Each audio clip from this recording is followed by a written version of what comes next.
जैसा कि मैं विगत 4 साल से एक विश्वास दिलाते हुए कि यहाँ से पटना से भी बहुत लोग आए हैं। वो कहते थे सारा तो हम बोल रहे लोगों को लगा कि महाराणा प्रताप की उपलब्धियों को कैसे गिराया जाए। जिंदगी के सफर में बहुत दूर तक जिंदगी के क्षण को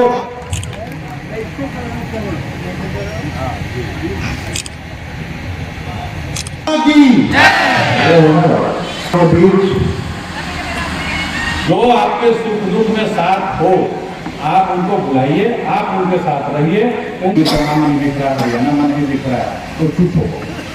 फिर मैं आप संगठित हो जाइएगा तो आपके अगल बगल जैसे चुनाव भी हम लोग देखते हैं ना।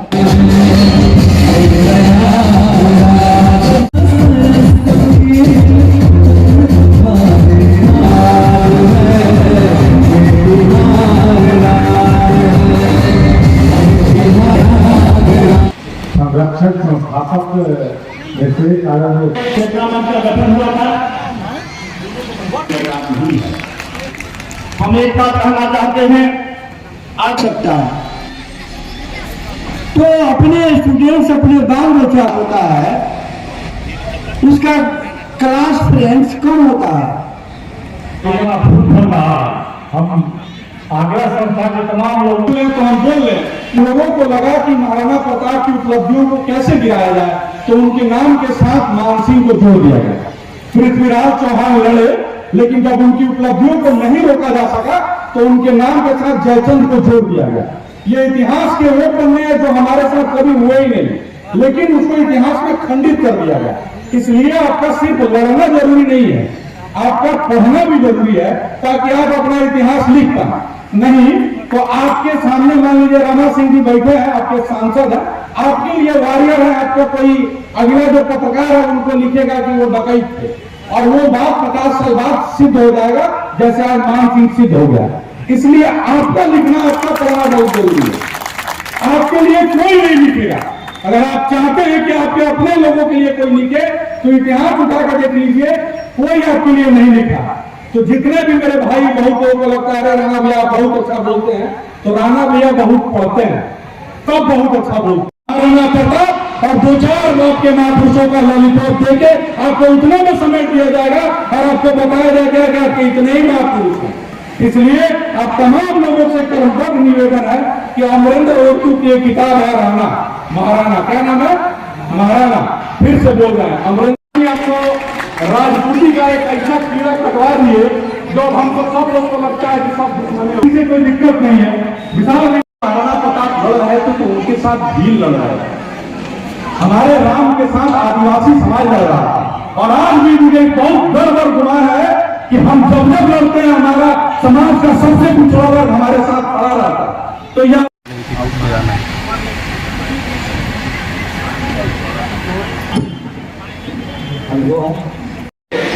बड़े गर्व के साथ हम कहते हैं कि भाई बच्चों से मिले हम लोग। आप कहाँ खड़े, आप कहाँ खड़े हैं?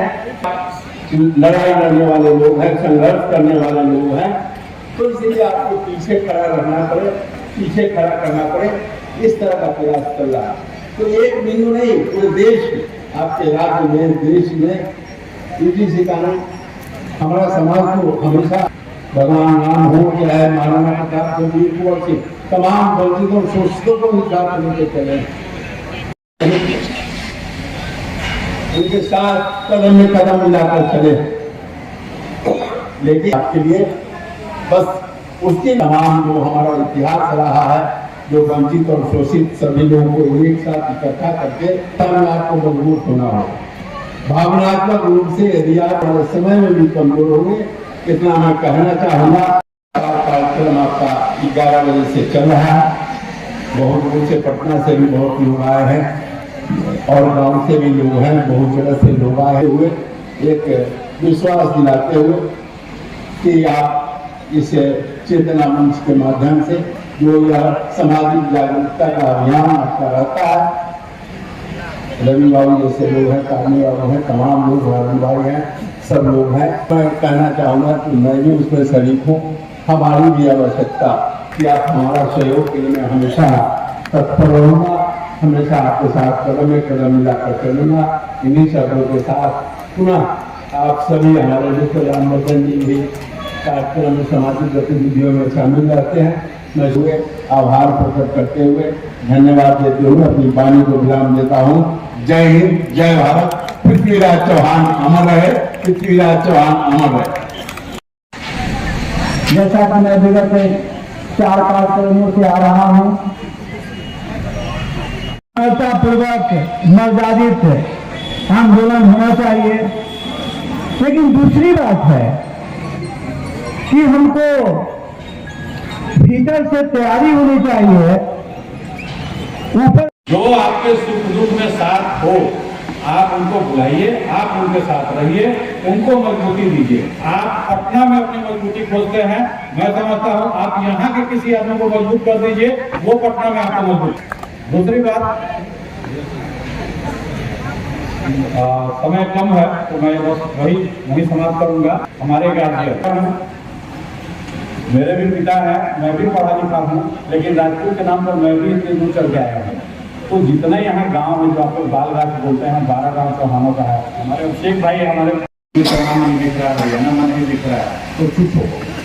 फिर मैं उस समय मैंने इनका जवाब नहीं दिया क्योंकि मुझे उस समय इनसे जीतना, इसलिए मैंने उनको उसका जवाब नहीं दिया। लेकिन अब मैं बता देता हूँ आप लोगों के सामने, चौहान मैंने उस समय इनको तो मजाक उड़ा दिया है कि आप लोग उधर से भाग के इधर आ गए, लेकिन आज मैं बता दूं उनको कि आप लोग भाग के नहीं, चौहान जहां जहां भी गए हैं उस क्षेत्र को जीत के वहां पर राज करते गए।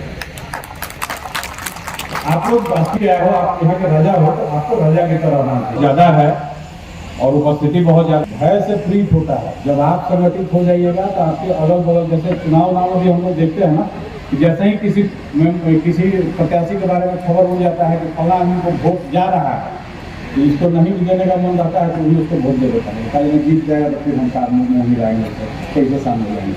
तो आप जितनी संख्या में आएंगे, जो कहीं बाहर पढ़ रहे हैं, अगली बार से जो भी प्रोग्राम जिस गाँव में भी हो, कम से कम उसको बुलाएं और ये खाली कुर्सी, खाली मैदान न दिखे। 4 लाइन बोलकर 4 बांस 24 गज अंगूर प्रमाण, जितना ही दूरी पे पंचायत सचिव है, डीडीसी है, मुखिया है, विधायकी है, IAS, IPS, सांसदी है, मत चूको। चौहान होता है उसका क्लास फ्रेंड्स कम होता है और वो क्वालिटी अर्जन करने के लिए वो घर में बैठ के तपस्या करता है और उसका फ्रेंड सर्किल नहीं होता है। मेरा ही आनंद कॉलेज का आवश्यकता है, तो अपने स्टूडेंट्स, अपने बाल बच्चा को उसको जो है समझाइए कि आज जो व्यापक हम एक बात कहना चाहते हैं, आज जब पृथ्वीराज चौहान जिस दिन शहीद हुए, पृथ्वीराज चौहान ने पकड़ के गोली ले गया गजनी, और गजनी में जो शब्द नाम शब्द जानते हैं, 4 लाख 24 गज अस्तर पैमान सुल्तान नजू को चौहान है, उनको भी अपने आप पर जन्मदाई और दूसरे को शहीद हो जाते हैं। गजनी में उस दिन वहां के लोग मातम मनाते हैं और पृथ्वीराज चौहान के स्मारक पर ये प्रश्न चौहान के दर्शकों को, ये प्रश्न क्षत्रिय समाज को, और ये प्रश्न है भारत सरकार से, हमारे आन बान चालू वाले अंतिम हिंदूवाद का, कि अखबारों को जूतों से मारा जाता है। आप उसे अखबारों भारत हिंदुस्तान लाया नहीं, हम सिर्फ दाना को थोड़ा मलबा ला कर भारत को स्थापित किया। भारत सरकार करे, क्षत्रिय समाज के हिंदू राष्ट्र की कल्पना देखते हैं, तब तक पृथ्वीराज चौहान का मलबा, उसका मकबरा आकर हिंदुस्तान में तो स्थापित हो जाए। राष्ट्र हमने बड़ी वेदी पर कहा है, हिंदू राष्ट्र की कल्पना करते हैं तो क्षत्रिय समाज को देख अधूरा को कल्पना नहीं किया जा सकता है। मित्रों, एक बात और बताना चाहते हैं, यहाँ पर प्राध्यापक हैं, सब समाज को पूछा गया कि पढ़ाया गया पृथ्वीराज चौहान तराइन के युद्ध के भगोड़ा थे, बच्चों को पढ़ाया जाता है। क्या दिमाग पर बैठेगा? अरे पृथ्वीराज चौहान को युद्ध मैदान में 17 बार नाश करने वाले और उसके घर के भूत करके हलाल करने वाले को पढ़ा है, उसकी साहस और ताकत को मैंने पढ़ा है। उसका कारण हुआ कि 20 साल लड़ने के बाद एक महादेश अमेरिका को मैंने मचल दिया और हरा दिया। पूछा वह कौन सा योद्धा है? कहा वह योद्धा भारत का रहने वाला महाराणा प्रताप है। आपके 80,000 को 20 साल तक कुचलने वाला भागीरथी अकबर महान, तो घास की रोटी खाने वाला क्या बेईमान है? ये इतिहास पढ़ा जाता है। इस इतिहास के पन्ने को उखाड़ के फेंक दीजिए। केवल मामला एक यूजीसी का नहीं है, आपके साथ भट्टा मजाक किया जा रहा है। आज इजराइल दुनिया का 50वां सबसे सामरिक देश है। इजराइल आप सब लोग जानते हैं, जो भारत के साथ खड़ा रहता है। इजराइल यदि भारत को छोड़ दे और रास्ता छोड़ दे तो शायद भारत थोड़ा कमजोर हो जाए। तब तक हमारे और पिछले मन दिख रहा है ना, मन नहीं दिख रहा है तो चुप हो। फिर मैं उस समय मैंने इनका जवाब नहीं दिया क्योंकि मुझे उस समय इनसे जीतना, इसलिए मैंने इनको उसका जवाब नहीं दिया। लेकिन अब मैं बता देता हूँ आप लोगों के सामने। चौहान मैंने उस समय इनको तो मजाक उड़ा दिया कि आप लोग उधर से भाग के इधर आ गए, लेकिन आज मैं बता दूं उनको कि आप लोग भाग के नहीं, चौहान जहाँ जहाँ भी गए हैं उस क्षेत्र को जीत के वहाँ पर राज करते गए। आप लोग बाकी गए हो, आप यहाँ के राजा हो, तो आपको राजा की तरह रहना ज्यादा है और उपस्थिति बहुत ज्यादा भय से प्रीत होता है। जब आप संगठित हो जाइएगा तो आपके अगल बगल जैसे चुनाव में भी हम लोग देखते हैं ना, जैसे ही किसी प्रत्याशी के बारे में खबर हो जाता है कि फला आदमी को वोट जा रहा है, तो इसको नहीं देने का मन रहता है तो भी उसको वोट दे देता है। कल जीत जाएगा तो फिर हम आदमी में नहीं आएंगे, तो कैसे सामने जाएंगे।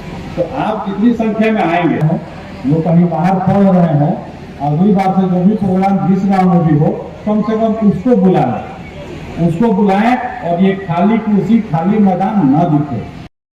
संरक्षक संस्थापक जैसे आदरणीय सुरेश्वर राव इस मंच के पर उपस्थित सभा के पूर्व प्रत्याशी उपस्थित अजीत राव जो हमारे देवराज का भतीजा है, मैं भी देवराज का भतीजा बहुत करते थे, जो हाजीपुर में होते थे और समस्तीपुर में होता था।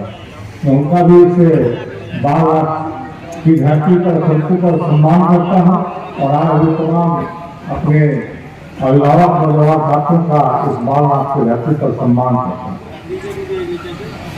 मित्रों, की जयंती पर आयोजित हुए हैं। इस महान संस्कृत की जयंती के मनाने के पीछे जीवन का जो पराक्रम रहा, जितने कम उम्र जो सत्ता शासन मिला और पराक्रम से देश को शासन को मिलाया, समाज में एकता बनी रहे। हम लोग उनके आदर्शों पर चले, पृथ्वीराज चौहान के आदर्शों पर ये सारे समाज को लेकर चले हैं और इन्हीं शब्दों के साथ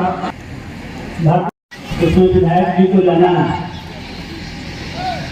इसलिए उनकी व्यवस्था को ध्यान में रखते हुए नाम का देश के कुछ शिक्षा तंत्र में रहता था और भेदभाव व्यवस्था को सुनता था। वो कहते थे साहब उद्घाटन करता रामा बाबू ने जो शिक्षा पर जो अपनी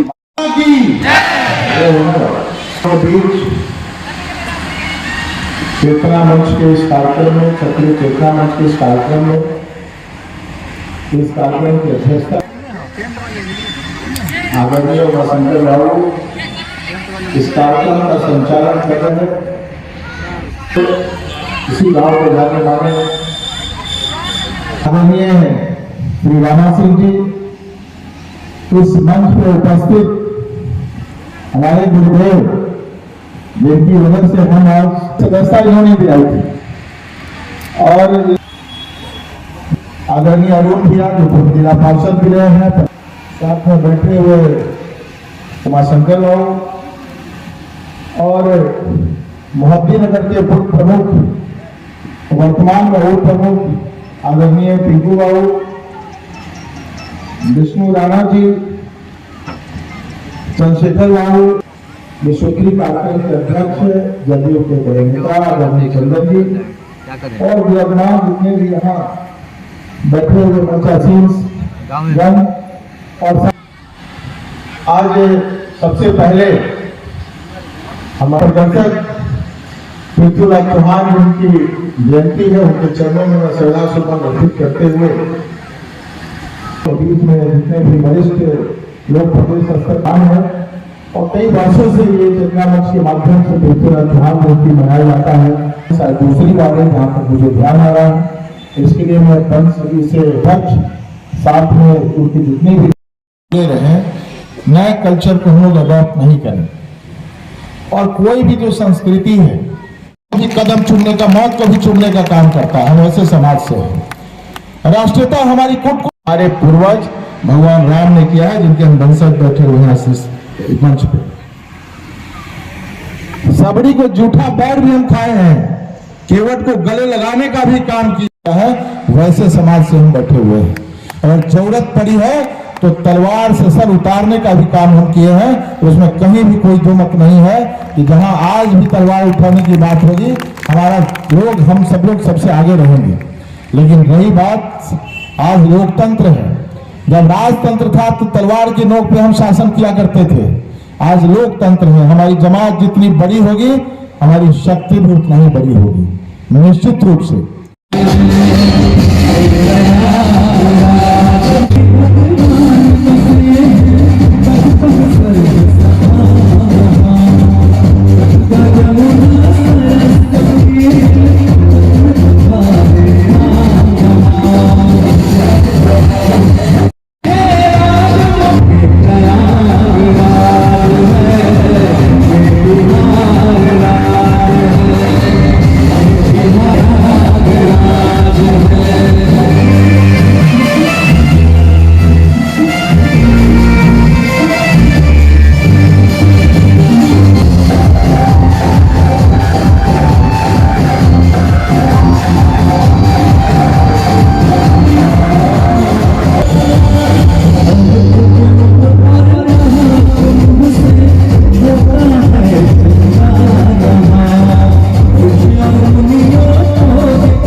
राजेश कुमार सिंह रसलपुर,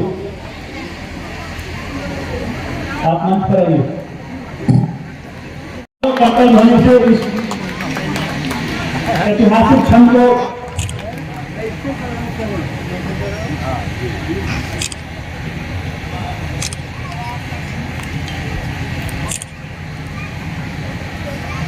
बाबा शिवजी दास